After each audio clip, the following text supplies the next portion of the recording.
My favourite Welsh word, I think, would be mwynhau. I think it just sums up my enjoyment of Welsh, really.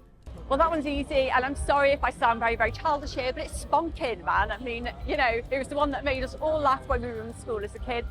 I would love to be able to say something more sophisticated, like, you know, but it is spunking because it's funny.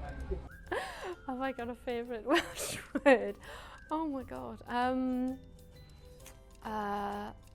Amgueddfa took me ages to practice. My favourite Welsh word is amgueddfa just because it took me about 5 weeks to learn how to say it properly. My favourite Welsh word is crempog, which means pancake, and yeah, I'm not exactly sure why. Maybe it's just the sound of it. I just really enjoy that word. Is it pilipala, a butterfly? Yeah. So my favourite Welsh word is pilipala. I love that word. It's really easy for me to kind of bring into conversations, and I do.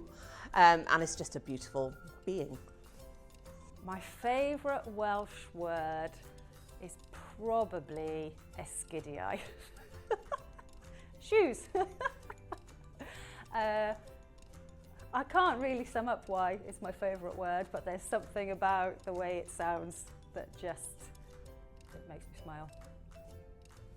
Oh my God, that's caught me completely off guard. I'm going to say hunaniaeth, because I think it's a cultural phenomenon that I feel very kind of happy that I'm kind of being able to join into the Welsh community, and that's shaping who I think I am and my identity. And I think in Welsh it just captures a bit more than the kind of English very like clinical identity.